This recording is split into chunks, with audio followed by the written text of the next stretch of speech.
ဒီမင်းကလေးကတော့ပတ်ဝန်းကျင်မှာဘာတွေဖြစ်နေလဲဆိုတာသတိမထားမိပဲရာသီဥတုကနည်းနည်းအိုက်ဆက်ဆက်ဖြစ်နေတယ်လို့ပဲထင်နေတာပါအပူတန်ပြေအောင်ဆိုပြီးပင်လယ်ထဲကိုဝန်းခနဲခုန်ချလိုက်တာပေါ့ဒါပေမဲ့သူမှမသိလိုက်တာကတော့အခုလေးတင်ခုန်ချလိုက်တဲ့ပင်လယ်ရေပြင်ပေါ်မှာပူပေါင်းတွေတဖြည်းဖြည်းထလာနေပြီဆိုတာပါပဲဒါကိုကမ်းခြေမှာရှိတဲ့သူမရဲ့တငယ်ချင်းကမြင်သွားပြီးတခုခုတော့လွဲနေပြီဆိုတာရိပ်မိသွားပါတယ်ရေတွေကပွက်ပွက်ဆူမတက်ပူတက်လာတာကို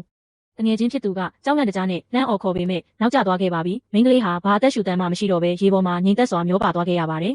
ဒီအချိန်မှာတင်းမောပေါ်ကကဘာလက်ခရီးသည်တွေကတော့ဘာမှမသိသေးပဲပျော်နေကြတော့တကယ်တော့ပင်လယ်ရေတစ်ခုလုံးဟာပွက်ပွက်ဆူနေတဲ့အိုးကြီးလိုဖြစ်နေပါပြီခဏနေတော့ပင်လယ်ရေရဲ့ပြင်းထန်တဲ့အပူရှိန်ကြောင့်အပျော်စီးတင်းမောကြီးပါဝုန်းခနဲပောက်ကွဲသွားပါတော့တယ်ဒါတွေအားလုံးဟာရုတ်တရက်ဖြစ်လာတာမဟုတ်ပဲမီးတောင်ပောက်ကွဲတော့မဲ့ရှေ့ပြေးနိမိတ်တွေပါဒီပင်လယ်ပြင်သားမှာလွန်ခဲ့တဲ့နှစ်ပေါင်းများစွာကတည်းကငြိမ်သက်နေတဲ့မီးတောင်ဟောင်းကြီးတစ်ခုရှိနေတာပေါ့ကမ္ဘာမြေလွှာလှုပ်ရှားမှုကြောင့်မီးတောင်အောက်ကချော်ရည်ပူတွေဟာပင်လယ်ထဲကိုစိတ်ဝင်လာခဲ့တာပါပင်လယ်လိပ်ကြီးတွေတောင်အပူဒဏ်မခံနိုင်လို့အုပ်စုလိုက်ကြီးပြောင်းရွှေ့နေကြရပါပြီ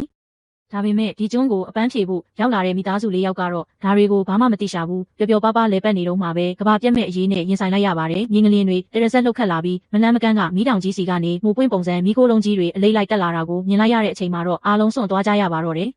မီးတောင်ပေါက်ကွဲတော့မယ်ဆိုတဲ့သတင်းကိုလည်းကြားကောဒီမိသားစုခများတွေးပြက်ပြီးအထုပ်ပိုးတွေကောက်ကပြေးဖို့ပြင်ရပါတော့တယ်အကြီးဆုံးသမီးလေးဆိုရင်ကြောက်လွန်းလို့တုံရင်နေရှာပြီးအပန်းဖြေဖို့လာခဲ့တဲ့ကျွန်းကအခုတော့ငရဲကျွန်းဖြစ်လို့နေပါပြီကျွန်းပေါ်မှာလူတွေအများကြီးရှိနေပေမဲ့လွတ်မြောက်ဖို့တင်းမောကအနှဲငယ်ပဲရှိတာမို့မိခင်ဖြစ်သူကကလေးတွေကိုပစ္စည်းတွေမြန်မြန်သိမ်းခိုင်းရပါတယ်ဖခင်ဖြစ်သူဂျက်ကတော့လမ်းပေါ်မှာဖြတ်တန်းသွားတဲ့ကားတွေကိုလိုက်တာပြီးအကူအညီတောင်းပေမဲ့ဒီလိုအသက်လူရမယ့်အချိန်မှာဘယ်သူမှကားမရက်ပေးကြပါဘူး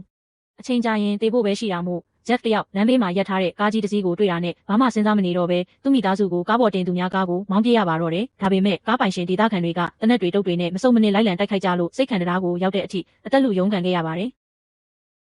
နောက်ဆုံးမှာတော့ပတ်စံအိတ်ထဲရှိသမျှအကုန်ပေးပြီးမှမိသားစုကိုအပျော်စီးသင်းမောပေါ်အချိန်မီတင်ပေးလိုက်နိုင်ပါတော့တယ်။ဒါပေမဲ့စိတ်မကောင်းစရာကတော့လူတွေအများကြီးတိုးဝှေ့နေတာကြောင့်ဂျက်တယောက်မိသားစုနဲ့အတူသင်းမောပေါ်ပါမသွားပဲကျုံးပေါ်မှာကြံရစ်ခဲ့ရပါတယ်။ဂျက်တယောက်ကျုံးပေါ်မှာလမ်းပြောင်းနေတော့ခရီးသွားမောင်နှမ2ယောက်နဲ့ဆုံခဲ့ပါတယ်။သူတို့မှာလွန်ခဲ့တဲ့ရက်ပိုင်းကစိတ်ကန်းနာမှာဝတ်ထားတဲ့စက်လေအသေးလေးတစ်စီးရှိနေတာမို့ဂျက်ကပါသူတို့နဲ့အတူပူးပေါင်းပြီးလွတ်မြောက်ဖို့စူးစမ်းကြပါတယ်။ဒါပေမဲ့ကန်ဆိုးကျင်တော့ဆက်လေကိုလူကျင်တဲ့လူမိုက်တယောက်နဲ့တိုးပြီးပြစ်ခတ်မှုဖြစ်ကမောင်နှမတွေကမောင်ဖြစ်သူတနက်မှန်ပြီးတေဆုံးသွားခဲ့ရပါတယ်။ဂျက်ကတော့ရုံရင်းဆန်ခတ်ဖြစ်ရင်လူမိုက်ကိုရေထဲနှစ်ပြီးအနိုင်ယူကကြံရစ်တဲ့မမလေးနဲ့အတူဆက်လာ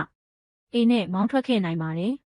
ဒီအချိန်မှာတော့မီးတောင်ကြီးကအရှိန်ဟုန်ပြင်းပြင်းနဲ့ပောက်ကွဲထွက်သွားပါပြီးချော်ရည်ပူတွေဟာပင်လယ်ထဲကိုစီးဆင်းသွားပြီးပြင်းထန်တဲ့ဆူနာမီရေလှိုင်းကြီးကိုဖြစ်ပေါ်စေခဲ့ပါတယ်ပညာရှင်တွေရဲ့တွက်ချက်မှုအရဒီရေလှိုင်းကြီးဟာပတ်ဝန်းကျင်ကကျွန်းတွေအားလုံးကိုဝါမျိုးသွားတော့မှာဖြစ်ပြီးလုံခြုံတဲ့ဘေးကင်းရာဆုံး safe zone တစ်ခုတည်းပဲရှိပါတော့တယ်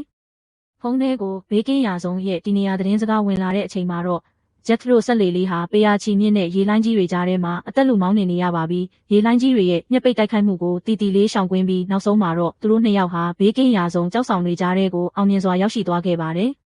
ကမ်းခြေကိုရောက်တဲ့အခါမှာတော့အံ့ဩစရာကောင်းလောက်အောင်ပဲဂျက်ဟာလမ်းခွဲခဲ့ရတဲ့သူ့ရဲ့မိသားစုနဲ့ပြန်လည်ဆုံတွေ့ခွင့်ရခဲ့ပါတယ်မိသားစုတစ်ခုလုံးဝမ်းသာမျက်ရည်ကျရင်ပွေ့ဖက်ခဲ့ကြပါတော့တယ်ကျွန်းတစ်ခုလုံးပျက်စီးသွားခဲ့ရပေမဲ့သူတို့မိသားစုကတော့ကယ်ဆယ်ရေးအဖွဲ့တွေရဲ့အကူအညီနဲ့ဘေးကင်းစွာလွတ်မြောက်သွားနိုင်ခဲ့ပါတယ်